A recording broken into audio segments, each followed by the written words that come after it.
High guys, welcome back. Dealing with your challenges.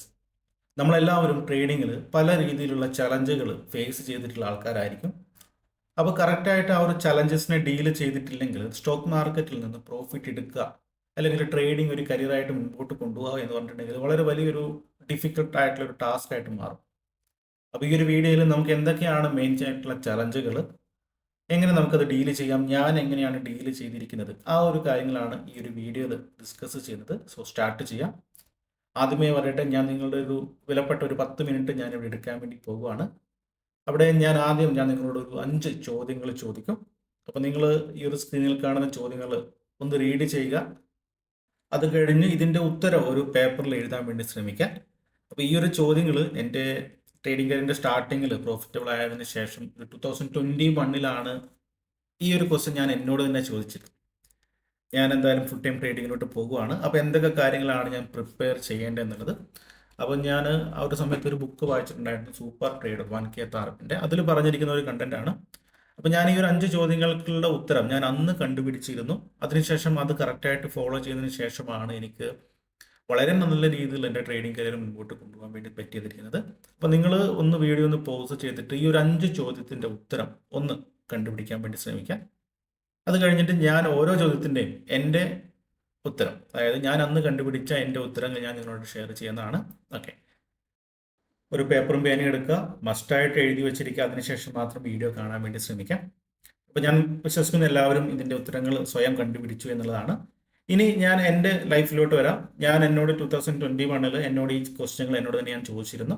ആ ഒരു സമയത്ത് ആദ്യത്തെ question, what keeps me discipline daily? എല്ലാ ദിവസവും ഡിസിപ്ലിനായിട്ട് ഇരിക്കാൻ വേണ്ടി എന്തൊക്കെ കാര്യങ്ങളാണ് ഞാൻ ചെയ്യേണ്ടതെന്നുള്ളത്. അപ്പോൾ ഞാൻ ഒരുപാട് കാര്യങ്ങൾ ഞാൻ ആലോചിച്ചു, എന്നെപ്പറ്റി ആലോചിച്ചു, ഞാൻ എന്തൊക്കെയാണ് ചെയ്യുന്നത്, ട്രേഡിങ്ങിൽ ഞാൻ എന്താണ് ചെയ്യുന്നത്, ഇങ്ങനെ ആലോചിച്ച് വന്ന സമയത്ത് എനിക്ക് കിട്ടിയ ഉത്തരമാണ്, ഞാൻ ഒരുപാട് ബുക്കുകളൊക്കെ വായിച്ചു, ഒരുപാട് ആൾക്കാരോട് ചോദിച്ചു, അതിനുശേഷം കിട്ടിയൊരു ഉത്തരമാണ് start day with a routine. ഒരു റൊട്ടീനോട് കൂടി ഒരു ദിവസം സ്റ്റാർട്ട് ചെയ്യുക എന്നുള്ളത്. അത് നമുക്ക് ട്രേഡിങ്ങിലോട്ട് വരുന്ന സമയത്ത് ഒരു പ്രീ മാർക്കറ്റ് അനാലിസിസ് ചെയ്യുക, journal your plan, review trades, no random trades, അങ്ങനെയുള്ള ഒരു റൊട്ടീൻ എല്ലാ ദിവസവും റിപ്പീറ്റഡ് ആയിട്ട് ചെയ്യുന്ന ഒരു കാര്യം ചെയ്യാൻ വേണ്ടി ഞാൻ പ്ലാൻ ചെയ്തു. അതിനു മുൻപ് അങ്ങനെയുള്ള ഒരു റൊട്ടീനൊന്നും ഉണ്ടായിരുന്നില്ല. ചില സമയത്ത് ഞാൻ ചില കാര്യങ്ങൾ ചെയ്യും, ചിലപ്പോൾ ഇന്ന് വേറെ കാര്യങ്ങളാണ് ചെയ്യുന്നതെങ്കിൽ നാളെ വേറെ കാര്യങ്ങളായിരിക്കും ചെയ്യുന്നത്. ഒരു ഹാബിറ്റ് അല്ലെങ്കിൽ ഒരു റൊട്ടീൻ എനിക്ക് അവിടെ ഉണ്ടായിരുന്നില്ല. അപ്പോൾ എന്നും ഡിസിപ്ലിനായിട്ട് ഇരിക്കാൻ വേണ്ടി ഞാൻ കണ്ടുപിടിച്ച ഒരു സൊല്യൂഷനാണ് എല്ലാ ദിവസവും ഒരു റൊട്ടീനോട് കൂടി സ്റ്റാർട്ട് ചെയ്യുക ഓരോ ദിവസം എന്നുള്ളത്. അപ്പോൾ ട്രേഡിങ്ങിൽ ഞാൻ അന്ന് മുതൽ ഫോളോ ചെയ്യുന്ന കുറച്ച് കാര്യങ്ങൾ ഇവിടെ ഞാൻ സ്ക്രീനിൽ എഴുതി വെച്ചിട്ടുണ്ട്. ഒന്ന് pre market analysis, journal your plan, review trades, no random trades, etcetera etcetera.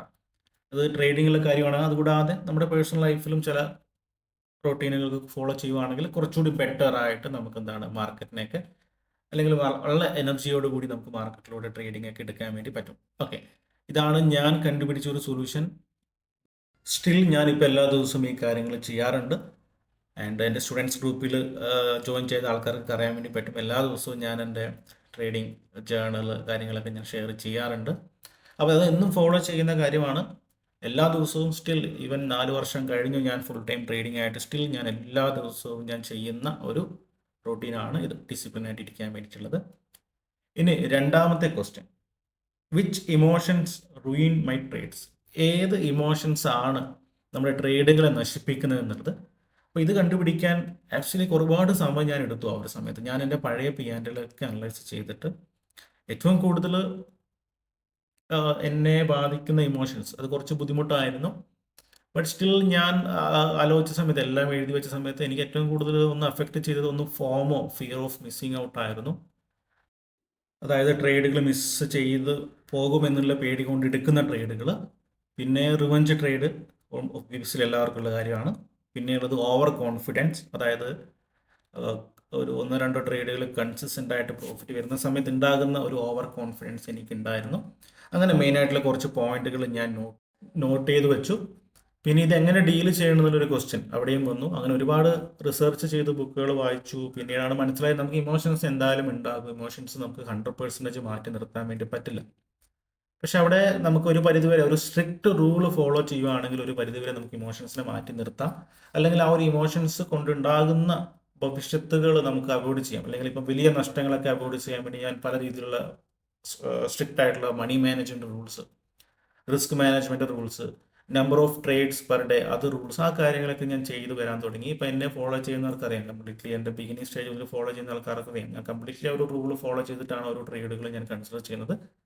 അങ്ങനെ കൺസിഡർ ചെയ്യുന്ന സമയത്ത് എനിക്ക് ഇമോഷൻസ് ഒരു പരിധി വരെ, ഐ റിപ്പീറ്റ്, ഒരു പരിധി വരെ സ്റ്റിൽ ഇമോഷൻസ് ഉണ്ടാകാറുണ്ട്. ഇമോഷൻസ് കൊണ്ട് ഇടയ്ക്കിടയ്ക്ക് നഷ്ടങ്ങൾ ഉണ്ടാവാറുണ്ട്, ചില സമയങ്ങളിൽ റിവെഞ്ച് ട്രേഡിംഗ് ഒക്കെ ഉണ്ടാവാറുണ്ട്. ബട്ട് സ്റ്റിൽ അതൊക്കെ നമുക്ക് കൺട്രോൾ, ഒരു ലൈൻ ഡ്രോ ചെയ്ത് അതിൽ കൺട്രോൾ ചെയ്ത് നിൽക്കാൻ വേണ്ടി എനിക്ക് പറ്റിയിട്ടുണ്ട്. അതിന് കാരണം ഞാൻ ഈ ഒരു സ്ട്രിക്റ്റ് റൂള് ക്രിയേറ്റ് ചെയ്തിട്ട് അത് ഫോളോ ചെയ്യാൻ വേണ്ടി നോക്കിയത് കൊണ്ടാണ്. പിന്നെ മൂന്നാമത്തെ ഒരു question, how do I stop self sabotage? ഇത് നമ്മളെ തന്നെ, അല്ലെങ്കിൽ നമ്മളോടുള്ള ഒരു ദേഷ്യം, അല്ലെങ്കിൽ നമ്മളെ തന്നെ നശിപ്പിക്കാനുള്ള ഒരു പ്രവണതയാണ് അല്ലെ പല ആൾക്കാർക്ക് ഉണ്ടാവാറുണ്ട്. അതായത് നമ്മളിപ്പോൾ ഒരു 2 ട്രേഡ് പെർ ഡേ എന്ന് പ്ലാൻ ചെയ്തിട്ട് ഒരു ട്രേഡ് നഷ്ടപ്പെടുന്ന സമയത്ത് നമ്മളതൊരു ദേഷ്യത്തിൽ, അല്ലെങ്കിൽ നമ്മളോട് തന്നെയുള്ള ദേഷ്യത്തിൽ നമ്മൾ പല ട്രേഡുകൾ എടുത്ത് നശിപ്പിക്കുന്നു, വലിയ നഷ്ടങ്ങളോട്ട് പോകുന്ന സിറ്റുവേഷൻസ് ഉണ്ട് അല്ലേ? അല്ലെങ്കിൽ നമ്മളൊരു പരാജിതനായിട്ട് കാണുന്ന സിറ്റുവേഷൻസ് ഉണ്ട്. അപ്പോൾ അങ്ങനെയുള്ള സിറ്റുവേഷൻ എങ്ങനെ സ്റ്റോപ്പ് ചെയ്യാമെന്നുള്ളൊരു പ്ലാൻ ഞാൻ തയ്യാറാക്കി.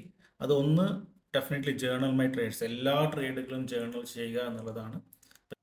ഞാൻ കഴിഞ്ഞ ഒരു 4 വർഷത്തിൽ സ്കാൾപ്പിംഗ് ഒഴികെയുള്ള മോസ്റ്റ്ലി എല്ലാ ട്രേഡുകളും ഞാൻ ജേർണൽ ചെയ്ത് അതിൻ്റെ മെയിൻ ആയിട്ടുള്ള കാര്യങ്ങളൊക്കെ നോട്ട് ചെയ്ത് വെച്ചിട്ടുണ്ട്. ആ ഒരു സമയത്ത് ഇമോഷൻസ് എവിടെയായിരുന്നു, എൻട്രി എക്സിറ്റ്, ആ കാര്യങ്ങളൊക്കെ ഞാൻ നോട്ട് ചെയ്ത് വെച്ചിട്ടുണ്ട്. പിന്നെ എന്തെങ്കിലും മിസ്റ്റേക്കുകൾ ചെയ്യുന്ന സമയത്ത് അത് അക്സെപ്റ്റ് ചെയ്യാനും ആ ഒരു ഈഗോ മാറ്റി വെച്ച് അതിൽ നിന്ന് പഠിക്കാനും വേണ്ടി ഞാൻ ശ്രമിക്കും.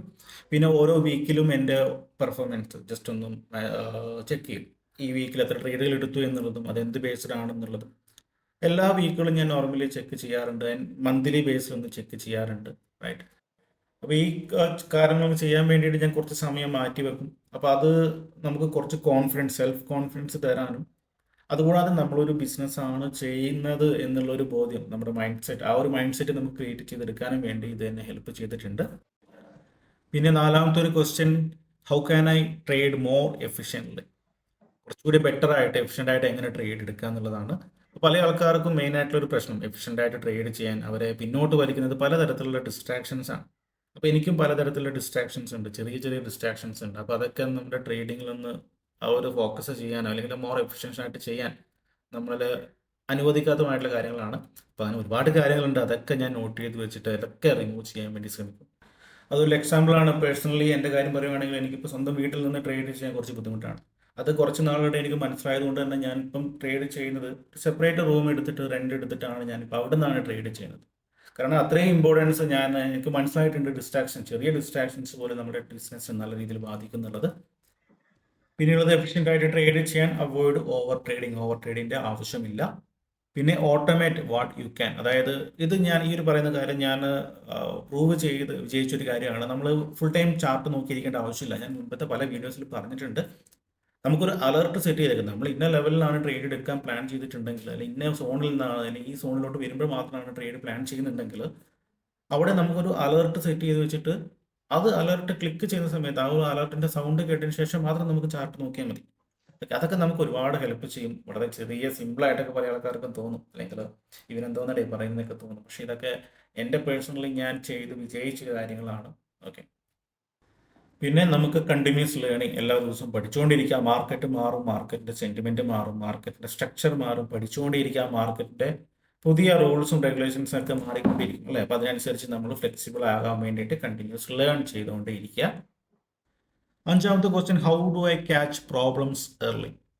നമ്മൾ ഒരു പ്രോബ്ലംസ് ഉണ്ടാകുന്നതിന് മുൻപ് തന്നെ നമ്മളത് ഐഡൻറ്റിഫൈ ചെയ്യാൻ വേണ്ടി, റെക്കഗ്നൈസ് ചെയ്യാൻ വേണ്ടി പറ്റിയിട്ടുണ്ടെങ്കിൽ അതാണ് ട്രേഡിങ്ങിൽ ഏറ്റവും വലിയ സ്കില്ല് എന്നാണ് ഞാൻ വിശ്വസിക്കുന്നത്. ഇപ്പം എനിക്ക് വന്ന ആ ഒരു സ്കില്ല് ഇപ്പം എനിക്കുണ്ട്. ചില സമയങ്ങളിൽ എനിക്ക് തന്നെ മനസ്സിലാവും ഞാൻ ഇമോഷണൽ ആണ് എന്നുള്ളത്. അല്ലെങ്കിൽ ഇന്നത്തെ ഞാൻ മാർക്കറ്റിനെ വാച്ച് ചെയ്ത് ഇമോഷണലി ആണ്, നോട്ട് ലോജിക്കലി എന്ന് എനിക്ക് ചില സമയങ്ങളിൽ എനിക്ക് ട്രേഡ് എടുക്കുന്നതിന് മുൻപ് തന്നെ എനിക്ക് മനസ്സിലാക്കാൻ വേണ്ടി പറ്റാറുണ്ട്, റൈറ്റ്? അപ്പോൾ അതിന് ചെയ്യുന്ന ഒരു കാര്യം എന്ന് പറഞ്ഞിട്ടുണ്ടെങ്കിൽ, ഇപ്പം നിങ്ങൾ ഈ വളരെ ശ്രദ്ധിക്കുക, ഈ ഒരു കാര്യം എന്ന് വെച്ചിട്ടുണ്ടെങ്കിൽ വളരെ ഇമ്പോർട്ടൻ്റ് ആയിട്ടുള്ള കാര്യമാണ്. ചെറിയ പ്രോബ്ലംസ് നമ്മൾ മുൻപേ മനസ്സിലാക്കിയിട്ടില്ലെങ്കിൽ അത് നമ്മുടെ മനസ്സിലോട്ട് വന്നു കഴിഞ്ഞ് അത് വലിയൊരു പ്രോബ്ലമായിട്ട് മാറാനുള്ള സാധ്യതയുണ്ട്. ചിലപ്പോൾ ഓവർ ട്രേഡിങ് പോകാം. നേരത്തെ പറഞ്ഞ പോലെ തന്നെ നമ്മളെ തന്നെ നശിപ്പിക്കുന്ന രീതിയിലുള്ള ചിന്തകൾ അവിടെ വരാം. അപ്പോൾ അവിടെ ഏറ്റവും ഇമ്പോർട്ടൻ്റ് ആയിട്ടുള്ള കാര്യം എന്ന് പറഞ്ഞിട്ടുണ്ടെങ്കിൽ, ഇങ്ങനെയുള്ള ഒരു സിറ്റുവേഷനിൽ നിങ്ങൾ ഞാൻ എപ്പോഴും എന്നോട് തന്നെ ചോദിക്കും ഇപ്പോഴത്തെ സിറ്റുവേഷൻ എന്താണ്, ഞാൻ എൻ്റെ ട്രേഡിംഗ് റൂൾ ഫോളോ ചെയ്യുന്നുണ്ടോ, അത് ഇമോഷണൽ ആണോ, ഫ്രസ്ട്രേറ്റഡ് ആണോ, ബോർ അടിക്കുന്നുണ്ടോ, ഈ കാര്യങ്ങളൊക്കെ ഞാൻ ചോദിക്കും. ഒന്ന് മാർക്കറ്റിൽ ചെറിയൊരു ബ്രേക്ക് എടുത്തിട്ട് ഞാൻ വിശ്വസിക്കുന്നത് ഒരു സൂപ്പർ പവർ ആണ് എൻ്റെ എന്നുള്ളതാണ്. ഞാനത് ഒറ്റ ദിവസം കൊണ്ട് നേടിയെടുത്തിരിക്കുന്നതല്ല. ഞാൻ നേരത്തെ പറഞ്ഞ പോലെ തന്നെ ആ ഒരു റൊട്ടീൻ ഫോളോ ചെയ്ത് ഡിസിപ്ലിനായിട്ട് ഇരുന്നു കൊണ്ട് കിട്ടിയിരിക്കുന്ന ഒരു കാര്യമാണ്. അപ്പോൾ ഇങ്ങനെയുള്ളൊരു സിറ്റുവേഷൻ എനിക്ക് മാർക്കറ്റിൽ വരുന്നതിന് മുൻപ് തന്നെ എനിക്ക് ഐഡൻറ്റിഫൈ ചെയ്യാൻ വേണ്ടി പറ്റുന്നുണ്ട്. എന്തെങ്കിലും തരത്തിലുള്ള ഫ്രസ്ട്രേഷൻ ആണോ ഇമോഷണൽ ആണോ എന്നുള്ളത് മനസ്സിലാക്കി എടുക്കാൻ വേണ്ടി പറ്റാറുണ്ട്. അതിനുവേണ്ടി ഞാൻ ചെയ്യുന്ന ഒരു കാര്യം, മുൻപ് ചെയ്തൊരു കാര്യം ഉണ്ടെങ്കിൽ ചെറിയൊരു ബ്രേക്ക് എടുക്കുക എന്നുള്ളതാണ്. ജസ്റ്റ് ഒന്ന് മാർക്കറ്റ് ഒന്ന് വാച്ച് ചെയ്ത് നിർത്തിയിട്ട് എന്നോട് തന്നെ ചോദിക്കാം, ഞാൻ ലോജിക്കലി ആണോ ചിന്തിക്കുന്നത് അതോ ഇമോഷണലി ആണോ എന്നുള്ളത്. ഓക്കെ, അപ്പോൾ ഈ ഒരു വീഡിയോയിൽ ഈ ഒരു 5 ചോദ്യത്തിൻ്റെ എൻ്റെ ഉത്തരം ഞാൻ ഷെയർ ചെയ്തിട്ടുണ്ട്. അപ്പോൾ നമ്മുടെ മൈൻഡ് സെറ്റാണ് നമ്മുടെ റിയൽ സ്ട്രാറ്റജി എന്ന് പറഞ്ഞിട്ടുണ്ടെങ്കിൽ, അപ്പോൾ നിങ്ങൾ പലതരത്തിലുള്ള സിറ്റുവേഷൻസ് അല്ലെങ്കിൽ ചലഞ്ചസ് ഫേസ് ചെയ്യുവാണെങ്കിൽ നിങ്ങൾ ഈ ഒരു 5 ക്വസ്റ്റ്യന് കറക്റ്റായിട്ട് ആൻസർ കണ്ടുപിടിക്കാൻ വേണ്ടി ശ്രമിച്ചു നോക്കുക. അതിന് ചിലപ്പോൾ ഒരു ദിവസം എടുക്കാം, ചിലപ്പോൾ 2 ദിവസം എടുക്കാം. ചില ആൾക്കാർക്ക് പെട്ടെന്ന് പറ്റും. എന്നെ സംബന്ധിച്ചിട്ട് കുറച്ച് നാളുകളെടുത്ത് ഓരോ കറക്റ്റായിട്ടുള്ള ഒരു ഉത്തരത്തിന് വേണ്ടിയിട്ടുള്ളത്. ആൻഡ് അത് ഞാൻ എഴുതി വെച്ചു. ആ ഒരു പ്രോബ്ലംസ് എങ്ങനെ ഡീൽ ചെയ്യേണ്ടത് ഞാൻ പഠിച്ചു. അതിനുശേഷമാണ് ഞാൻ ഒരു ട്രാക്കിൽ അല്ലെങ്കിൽ എൻ്റെ ഒരു സക്സസ്സിന് പുറകിൽ നിന്ന് ഞാൻ വിശ്വസിക്കുന്ന ഒരാളാണ്. ഓക്കെ, അപ്പോൾ എന്തായാലും പുതിയൊരു വീഡിയോ ആയിട്ട്, ഈ ഒരു വീഡിയോ എല്ലാവർക്കും ഇഷ്ടപ്പെട്ടെന്ന് വിചാരിക്കുന്നു. സോ പുതിയൊരു വീഡിയോ ആയിട്ട് നമുക്ക് ഉടനെ കാണാം. So bye bye, thank you.